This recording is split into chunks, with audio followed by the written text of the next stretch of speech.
Good evening students, मैं विनय sir knowledge line channel के माध्यम से आप लोग के बीच एक बार फिर मुखातिब हूँ। और मैं हर दिन अब आप लोग को एक एक टॉपिक का क्लास देते रहूँगा। आज मैं एग्जाम के लिए बहुत इम्पोर्टेंट टॉपिक सौर मंडल लेकर के आया। सौर मंडल की जितनी भी बारीकियां हैं इसको हम लोग देखेंगे, एक एक चीज को समझते चलेंगे। और आपको इससे जब भी एग्जाम में सौर मंडल यहाँ पे लिखा हुआ है, सौर मंडल आप देख रहे हैं, और इससे जितना भी एग्जाम में क्वेश्चन पूछा जाएगा आपसे बनना चाहिए। जो स्टूडेंट्स मेरा क्लास ऑफलाइन क्लास नहीं कर पाते हैं उन लोगों के लिए ये ज्यादा कारगर सिद्ध होगा। मैं सौर मंडल का क्लास आप लोग को दे रहा हूँ। नॉलेज लाइन आप लोग सब्सक्राइब कर लें और बेल आइकन दबा दें, आपको नोटिफिकेशन मिलता रहेगा। जो भी मेरा वीडियो अपलोड होगा सब आपके पास आते रहेगा। तो सबसे पहले सौर मंडल। सौर मंडल है क्या? हम लोग जानते हैं कि सूर्य के बारे में आप लोग सब जानते हैं। सूर्य एक तारा, क्या है? सूर्य एक तारा। सूर्य लोग समझते हैं कि सिर्फ सूर्य और ग्रह के बारे में पढ़ के हम लोग सौर मंडल के बारे में सब चीज जान सकते हैं। नहीं, सूर्य, उसके बाद आपका सूर्य के चारों ओर चक्कर लगाता है ग्रह। सूर्य के चारों, जैसे ये सन है, आपको पता है ये सन है। सन के चारों ओर चक्कर लगाता है ग्रह, अपने अपने ऑर्बिट में लगाते रहता है ग्रह। सन के चारों ओर अपने अपने ऑर्बिट में लगाते रहता है। जैसे ये सन के चारों ओर अपने अपने ऑर्बिट में चक्कर लगाते रहता है प्लेनेट के चारों ओर चक्कर लगाता है उपग्रह, जिसको सैटेलाइट इंग्लिश में कहते हैं। वो आपको इसके चारों ओर चक्कर लगाते हैं। सबका अपना अपना उपग्रह है, सब ग्रह का अपना अपना, सब ग्रह के वीडियो में हम लोग देखेंगे। पहला वीडियो है, इसमें हम लोग सिर्फ सूर्य के बारे में देखते हैं। ये आपको जो चक्कर लगा रहा है सौर मंडल में, सूर्य, ग्रह, उपग्रह, उसके साथ साथ आपको धूमकेतु के साथ साथ उल्का पिंड, उल्का और क्षुद्र ग्रह के बारे में अध्ययन करते हैं। कभी कभी एग्जाम में पूछा जाता है सौर मंडल का भाग कौन नहीं, तो उसमें आपको ऑप्शन में रहेगा निहारिका नहीं है, तारा नहीं है, और भी बहुत सारे खगोलीय पिंड है, जैसे पल्सर, क्वेसर, तरह तरह का पिंड का नाम आपका लिया जाएगा। जो सौर मंडल का भाग, उसको हम लोग सौर मंडल में नहीं रखते हैं। सौर मंडल में सूर्य के चारों ओर ग्रह के चारों ओर उपग्रह, और इसके साथ साथ आपको धूमकेतु के बारे में जानना पड़ेगा। उसके बाद आपका क्षुद्र ग्रह के बारे में जानना पड़ेगा। ये सब सौर मंडल के भाग में आते हैं। तो सबसे पहले हम लोग सूर्य के बारे में जानना स्टार्ट करते हैं। आखिर सूर्य है क्या? सूर्य के बारे में सारा चीज समझते हैं। सूर्य, सन। सूर्य के अध्ययन को हम लोग हेलियोलॉजी के नाम से जानते हैं। सूर्य के बारे में जितना चीज पढ़ेंगे उसको हेलियोलॉजी कहते हैं। और सूर्य में हम जान रहे हैं, सूर्य जो है, सूर्य आपका एक फिगर से आप लोग इसको समझ सकते हैं। मंदाकिनी का नाम आप लोग सुने हैं। मंदाकिनी के चारों ओर सन चक्कर लगाता है, सूर्य चक्कर लगाता है। ये आपका गैलेक्सी है, इसको कहते हैं मिल्की वे। क्या कहते हैं? मिल्की वे कहते हैं। मिल्की वे के चारों ओर सन चक्कर लगाता है, और सन चक्कर लगाता है। इसका स्पीड जो होता है 250 किलोमीटर पर सेकेंड। 250 किलोमीटर पर सेकेंड, ये इतना स्पीड से चक्कर लगाता है। ये सन इसके चारों ओर चक्कर लगाता है। एक लाइन में बताना चाहता हूं कि सूर्य के चारों ओर ग्रह चक्कर लगाता है, ग्रह के चारों ओर उपग्रह चक्कर लगाता है, और सूर्य किसके चारों ओर चक्कर लगाता है? तो किसके चारों ओर? मिलके मंदाकिनी के चारों ओर लगाता है। और आपके दिमाग में यह आना चाहिए, इसके बीच का दूरी 30,000 प्रकाश वर्ष है। 30,000 लाइट ईयर। 30,000 प्रकाश वर्ष, लाइट ईयर तो आप लोग जानते होंगे। 1 लाइट ईयर मतलब प्रकाश वर्ष में आपको 9.46 into 10 to the power 12 kilometre होता है। इसको हम लोग इसको मीटर में बदलने के लिए और क्या करेंगे? 9.46 into 10 to the power 15 metre. इतना आपका दूरी सोचिए ना, 30,000 में इतना से मल्टीप्लाई कर देंगे, इतना से गुना कर देंगे, उतना दूर है। तो कम दूरी तो है नहीं। मिल्की वे और सन के बीच 30,000 प्रकाश वर्ष दूरी है। ये पूरा चक्कर लगाने में इसको लगता है 25 करोड़ वर्ष। कितना करोड़ वर्ष? 25 करोड़ वर्ष, जिसको कहते हैं ब्रह्मांड वर्ष। कौन वर्ष? ब्रह्मांड वर्ष। कॉस्मोस ईयर के ना, इसके पहला क्वेश्चन है कॉस्मोस ईयर। क्या है? Cosmos year. कॉस्मोस ईयर को कहते हैं ब्रह्मांड वर्ष। ये कितना वर्ष का होता है? 25 करोड़ वर्ष का। कितने करोड़ वर्ष का? 25 करोड़ वर्ष का। 25 करोड़ वर्ष में ये पूरा चक्कर लगा लेता है। सोचिए, ब्रह्मांड वर्ष 25 करोड़ वर्ष को कहते हैं। एक होता है सौर वर्ष, एक होता है आपको कैलेंडर वर्ष, है ना। सबका अलग अलग कॉन्सेप्ट है। ये आपको 25 करोड़ वर्ष में ये पूरा चक्कर लगा लेता है। आपके दिमाग में एक चीज और आना चाहिए, सूर्य एक तारा है, सबसे पहले हम लोग को पता है, दहकता आग का गोला है। और आपके दिमाग में ये हमेशा आना चाहिए, सूर्य में क्या क्या चीज है। सूर्य में सबसे पहले हम लोग जानते हैं संघटक। सूर्य के संघटक में सबसे पहले आता है हाइड्रोजन का स्थान। किसका? हाइड्रोजन है, हीलियम है, और अदर में बहुत सारा आता है। एक आप नाम आता है आपका हाइड्रोजन, एक आपका आता है हीलियम, एक आपका आता है अदर। और इसका हम लोग जानते हैं हाइड्रोजन कितना परसेंट होता है? तो 71% होता है। कितना परसेंट? 71%। और उसके बाद हीलियम होता है 26.5% और अदर में होता है 2.5%। सब मिला के 100%। सोचिए, इसको 71% हमेशा पूछेगा, सूर्य में सबसे ज्यादा कौन चीज पाया जाता है? कौन चीज पाया जाता है? हाइड्रोजन पाया जाता है। और हाइड्रोजन हम लोग जानते हैं कि सूर्य एक तारा में एक प्रक्रिया होती है, अभिक्रिया होती है, जिसका नाम है नाभिकीय संलयन, न्यूक्लियर फ्यूजन। वो क्या होता है कि दो हाइड्रोजन मिल करके हीलियम बनाता है और एनर्जी रिलीज करता है। वही एनर्जी हम लोग के पास पहुंचता है। आप लोग जानते हैं सूर्य ऊर्जा का भंडार है। सब लोग जानते हैं हम लोग को ऊर्जा कहां से मिलता है? सूर्य से मिलता है। आपके दिमाग में आना चाहिए, जब तक हाइड्रोजन रहेगा तब तक आपको एनर्जी देता रहेगा सूर्य। हाइड्रोजन खत्म हो जाएगा सूर्य में तो सूर्य मर जाएगा। सूर्य मर जाएगा तो उसको मृत तारा के नाम से जानेंगे। सूर्य मर जाएगा। लेकिन अभी हम लोग जानते हैं हाइड्रोजन कितना परसेंट? 71%। आपके दिमाग में एक और चीज आना चाहिए, सूर्य दहकता का गोला है, ये सूर्य का केंद्र है। 3 टेम्परेचर की हम लोग बात करते हैं। नाभिकीय संलयन जो अभी हम लोग जाने कि सूर्य में नाभिकीय संलयन प्रक्रिया होता है, तो ये आपका जो है ये टेम्परेचर, एक विद्वान का नाम था हैंस बेथे। हैंस बेथे साहब ने बताया कि 10 to the power 7 degree Celsius पर 10 to the power 7 degree Celsius पर हाइड्रोजन हीलियम में बदलता है और एनर्जी देता है। इसलिए नाभिकीय संलयन के लिए 10 टू पावर 7 डिग्री सेल्सियस चाहिए। सूर्य के केंद्र में इतना टेम्परेचर होता है। सूर्य के केंद्र में बोलेगा, सूर्य के केंद्र में जिसको क्रोड के नाम से भी जानते हैं, उसका टेम्परेचर तापमान जो होता है 1.5 into 10 to the power 7 degree Celsius. Okay ना। और इसके बाहरी सतह, सूर्य का बाहरी सतह भी होगा। बाहरी सतह पर आपका उसका टेम्परेचर होता है 6000 डिग्री सेल्सियस।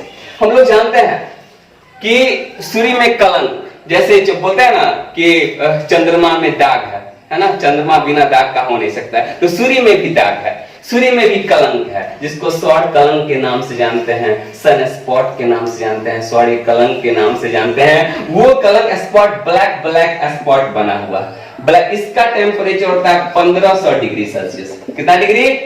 1500 degree Celsius. तो तीनों का टेम्परेचर अलग अलग एग्जाम में पूछता है। क्रोड का तापमान इतना, बाहरी सतह का तापमान 6000 डिग्री सेल्सियस, और आपको सन स्पॉट जिसको सौर कलंक के नाम से जानते हैं, सौर कलंक का 1500 डिग्री सेल्सियस। और आपके दिमाग में एक चीज और मैं बताना चाहता हूं, सूर्य में काला भाग है, कुछ कम काला भाग होगा, कुछ ज्यादा काला भाग होगा। कम काला भाग को कहते हैं अम्बरा, सॉरी, कम काला भाग को कहते हैं पेनम्बरा, ज्यादा काला भाग को कहते हैं अम्बरा। दो तरह से हम लोग जानते हैं। सूर्य का जो धब्बा है, 11 साल तक घटता है, 11 साल तक बढ़ता है। तो 11 11 कितना हुआ? 22। सौर चक्र कभी भी कहेगा कि सौर चक्र कितने साल का होता है? तो 22 साल का होता है। कितने साल का? 22 वर्ष का होता है। सौर चक्र कितने वर्ष का? 22 वर्ष का। 11 साल सूर्य का दब्बा घटता है, 11 साल बढ़ता है, दोनों मिला के 22 साल। ज्यादा काला भाग को अम्बरा कहते हैं, कम काला भाग को पेनम्बरा कहते हैं। चलिए आगे हम लोग देखते हैं कि सूर्य जो है, सूर्य का ज्वाला निकलते रहता है। सूर्य का जो चमकता हुआ भाग है उसको कहते हैं प्रकाश मंडल, जिसको फोटोस्फेयर के नाम जानते हैं। ये आपका सूर्य है।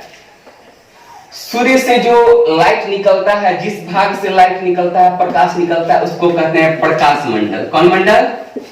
प्रकाश मंडल के नाम से जानते हैं।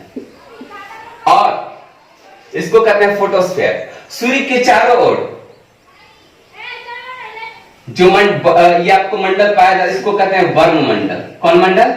वर्ण मंडल, जिसको क्रोमोस्फेयर के नाम से जानते हैं। क्रोमोस्फेयर के नाम से। क्रोमोस्फेयर का रंग लाल होता है।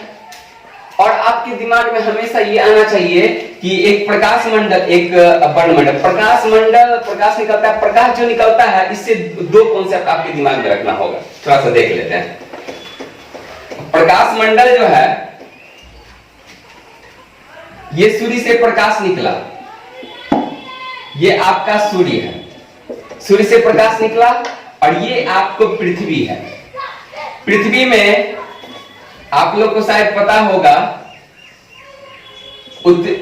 ये उत्तरी ध्रुव और ये नीचे में दक्षिणी ध्रुव। उत्तरी ध्रुव के खोजकर्ता रॉबर्ट पियर, दक्षिणी ध्रुव के खोजकर्ता एमंडसेन। इसकी खोज 1909 ईस्वी में हुई थी। दक्षिण ध्रुव की खोज 1911 ईस्वी में हुई थी। ये जो लाइट निकलता है सूर्य का, ये लाइट आपको दोनों ध्रुव पे जब पहुंचता है तो रंगीन चादर के रूप में दिखता है। तो रंगीन चादर, ये लाइट जो निकला ऊपर में, इसको जो लाइट निकलता है उसको अरोरा कहते हैं। क्या कहते हैं? अरोरा। तो लाइट जो निकला ऊपर वाले भाग पे जो रंगीन चादर बिछा, उसको कहते हैं अरोरा बोरियालिस। क्या कहते हैं? अरोरा बोरियालिस। और दक्षिण भाग पे जो हुआ उसको कहते हैं अरोरा ऑस्ट्रेलिस। अरोरा ऑस्ट्रेलिस। ये आपको ऑस्ट्रेलिस कैसे याद रखेंगे?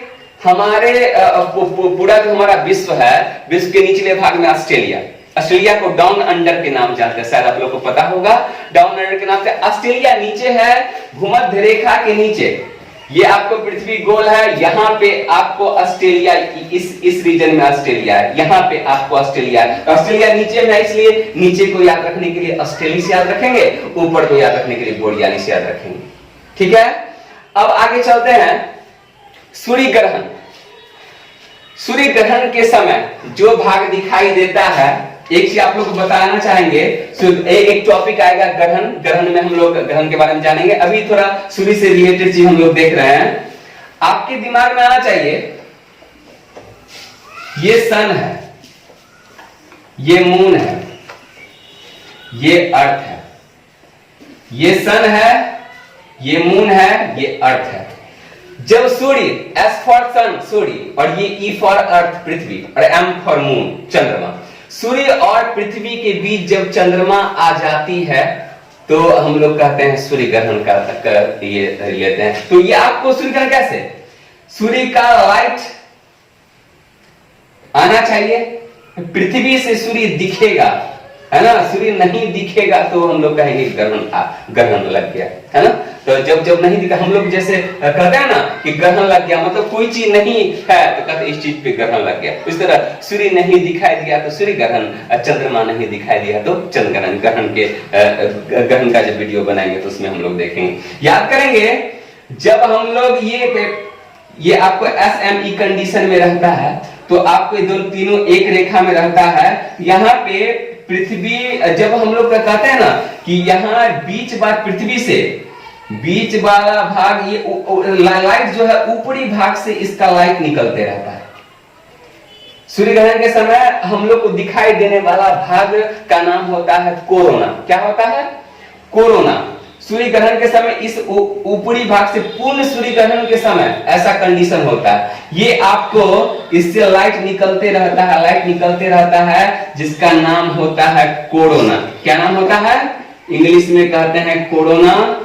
इसी को कहते हैं आपको सूर्य किरीट और इसी का नाम होता है सूर्य का मुकुट। क्या होता है? सूर्य का मुकुट कहते हैं। सूर्य का मुकुट के नाम से इसको जानते हैं।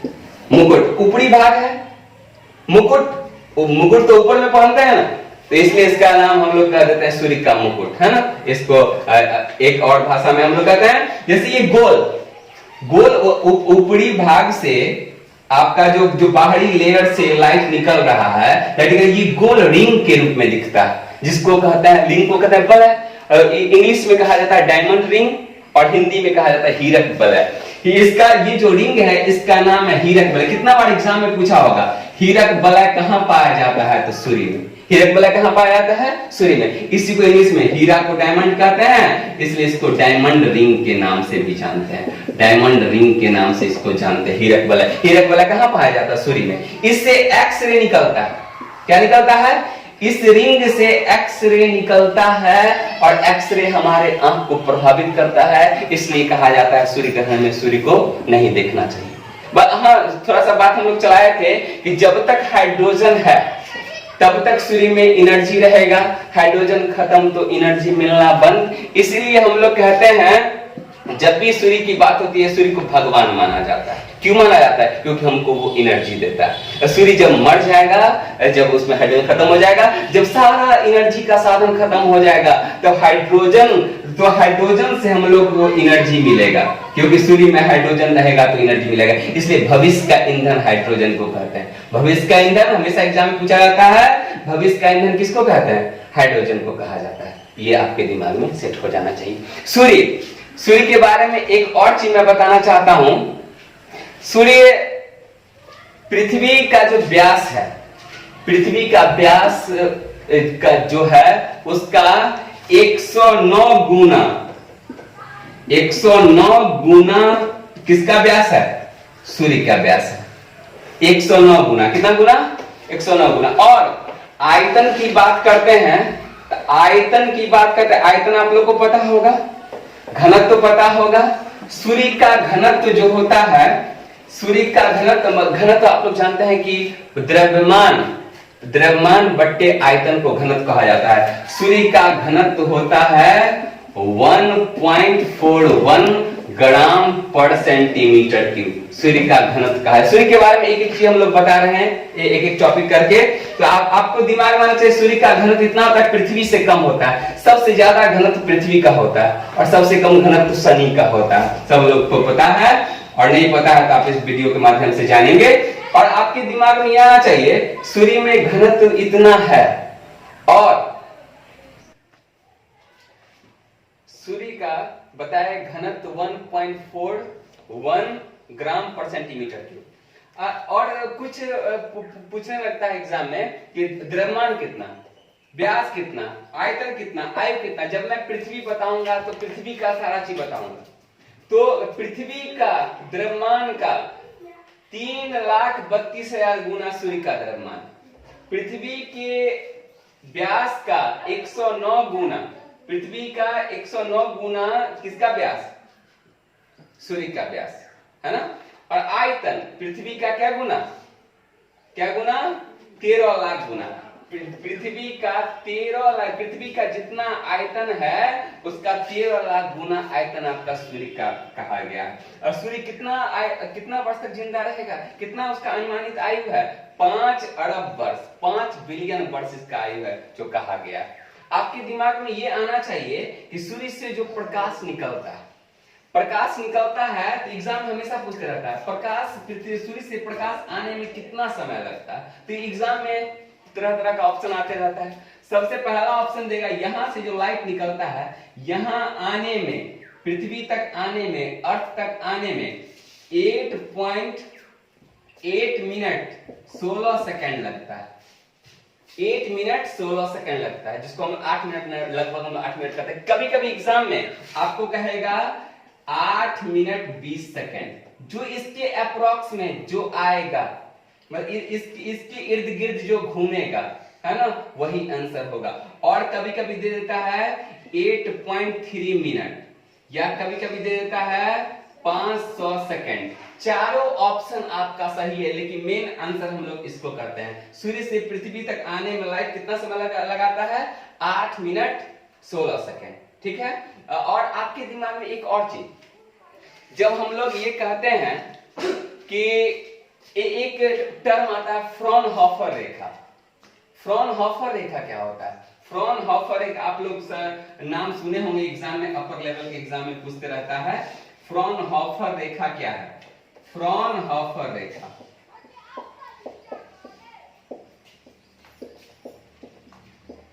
ये जो प्रकाश मंडल है, ये प्रकाश मंडल वो मंडल जिससे लाइट निकलता है। प्रकाश मंडल में प्रकाश अवशोषित कर लिए जाने पर, प्रकाश अवशोषित कर लिए जाने पर यहाँ पे क्या होता है? ये काला काला रेखाएं बन जाती है, काली काली रेखाएं बन जाती है, जिसको फ्रॉनहोफर रेखा के नाम से जाना जाता है। फ्रॉनहोफर रेखा प्रकाश मंडल में जो काली काली रेखाएं बन जाती है प्रकाश के अवशोषित कर लिए जाने पर, वो आपका फ्रॉनहोफर रेखा के नाम से जानी जाती है। सौरमंडल का बहुत सारा चीज हम लोग बताते रहेंगे।